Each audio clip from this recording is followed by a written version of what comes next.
A Índia e a China, dois gigantes asiáticos que são frequentemente comparados pelo seu rápido crescimento econômico e grande influência na cena global. No entanto, estão longe de se dar bem e as tensões políticas e militares aumentam, o que evidencia sua relação complexa e por vezes conflituosa. À medida que Índia e China fortalecem suas respectivas capacidades militares, surge uma questão: estaremos à beira de um novo conflito entre as duas potências regionais? Mas quais são esses pontos de atrito? É isso que convido você a descobrir neste vídeo. Vamos lá! Não é novidade que as relações entre a China e a Índia são complicadas. Os dois países têm uma fronteira comum. Estão separados pela Cordilheira do Himalaia. E é esta fronteira que cria tensões. Já em 1962, ocorreu a Guerra Sino-Indiana, que durou um mês. Foram as regiões fronteiriças de Aksai Chin e Arunachal Pradesh que aumentaram as tensões ao ponto de provocarem conflitos. São essas duas regiões que hoje ainda estão no centro do conflito.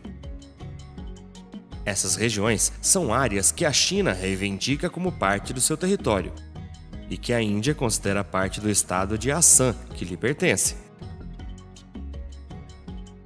Se recuarmos no tempo, veremos que as fronteiras entre Índia e a China nunca foram claramente definidas sob o domínio colonial britânico.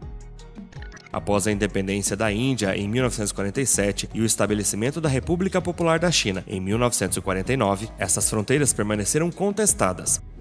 Duas linhas divisórias principais estavam em jogo: a linha McMahon, reconhecida pela Índia, mas rejeitada pela China, e a linha Johnson, reivindicada pela China. Depois de 1950, a China anexou o Tibete, uma região tampão historicamente autônoma entre os dois países. Esta anexação levou a uma deteriorização das relações sino-indianas, especialmente depois da Índia ter concedido asilo ao Dalai Lama em 1959.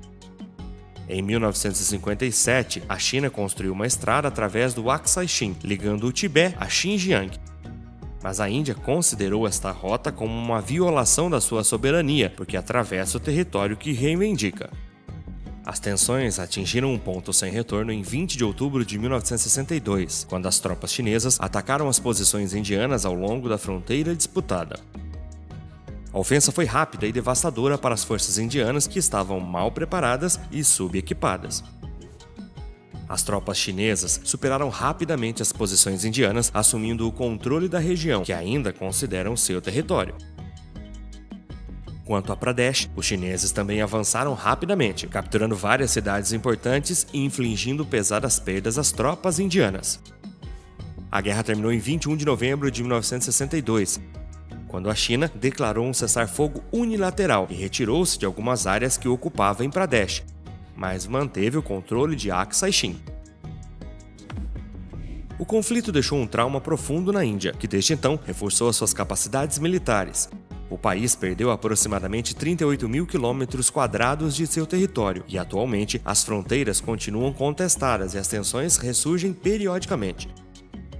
Em 1967, ocorreu o Incidente de Chola. Uma escaramuça, que é uma pequena luta entre soldados isolados, eclodiu perto da passagem de Natulá, na fronteira entre Sikkim, um protetorado indiano, e a região autônoma do Tibete, na China. Este confronto foi desencadeado por uma disputa sobre a fronteira exata, com tropas de ambos os lados tentando posicionar arame farpado. Poucos dias depois, em 1º de outubro de 1967, um novo conflito ocorreu perto de Col de Chulá. Desta vez, o confronto foi mais intenso, com um combate corpo a corpo entre soldados indianos e chineses. Esses incidentes, embora relativamente menores em comparação a uma guerra, mostraram que a Índia estava melhor preparada militarmente do que em 1962 e ajudaram a estabilizar a situação fronteiriça naquela região durante várias décadas. No entanto, 20 anos depois, em 1987, ocorreu um novo conflito, ligado às tensões na região de Pradesh, que a Índia havia elevado recentemente à categoria de Estado, o que a China considerou uma provocação. Especialmente porque, ao mesmo tempo, a Índia conduziu exercícios militares nesta região, o que alarmou a China. O Império Médio reforçou as suas tropas na fronteira. Isto levou a uma situação tensa, onde os dois exércitos se enfrentaram no vale de Sundorong-chu. As tensões eram extremamente elevadas, mas ao contrário de 1962, os dois países evitaram grandes conflitos armados. Uma série de negociações diplomáticas e militares permitiram acalmar a situação. A tensão se acalmou até um confronto mortal em Ladakh, em 2020.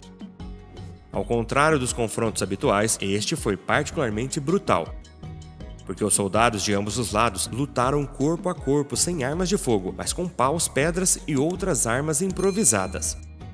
Isto resultou na morte de pelo menos 20 soldados indianos e de um número não confirmado de soldados chineses.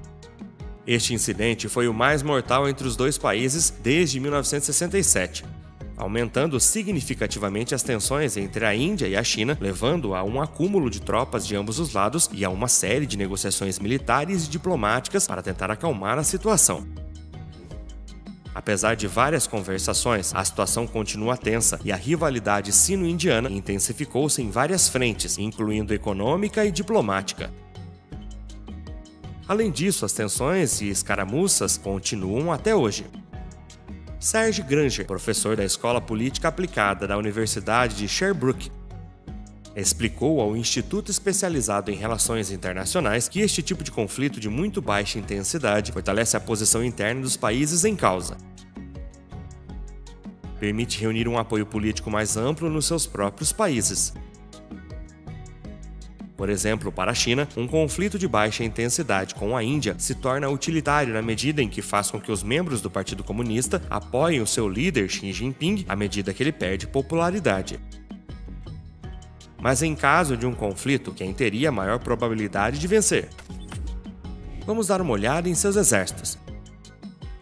Com o objetivo de construir o exército mais poderoso do mundo até 2049, a China está se tornando uma força militar líder. Aéreo, terrestre, marítimo e cibernético, todos os ramos militares estão em processo de modernização.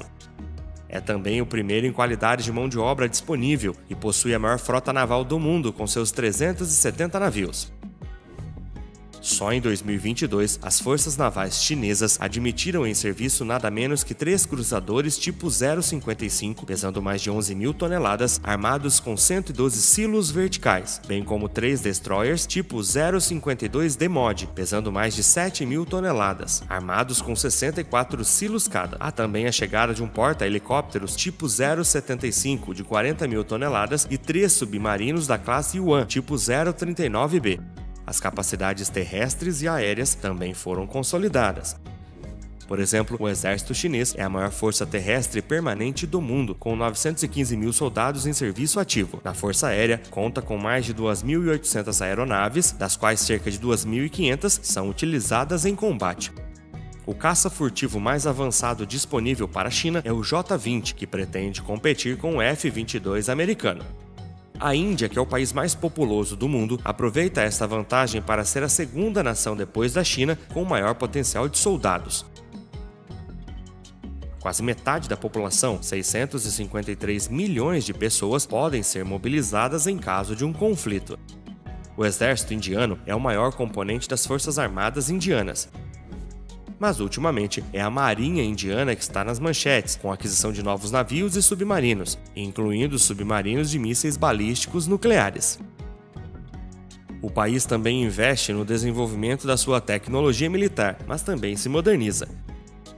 Durante o verão de 2023, a Índia comprou 26 Rafaels e 3 submarinos da França. Também está cooperando com outros países, incluindo os Estados Unidos, a Rússia e Israel, para adquirir tecnologias avançadas e fortalecer a sua capacidade de defesa, além de exportar a sua tecnologia militar para o exterior, incluindo drones. É, portanto, claro que a rivalidade entre a Índia e a China é uma grande preocupação para a estabilidade na Ásia e, por extensão, em todo o mundo. Especialmente porque, como vimos, estamos perante 2 exércitos muito grandes, entre os melhores do mundo, que estão em processo de modernização. Mesmo que a China seja numericamente superior à Índia, ela mostrou no passado que sabe enfrentar rapidamente os conflitos e se defender. A possibilidade de conflito aberto, portanto, não pode ser ignorada.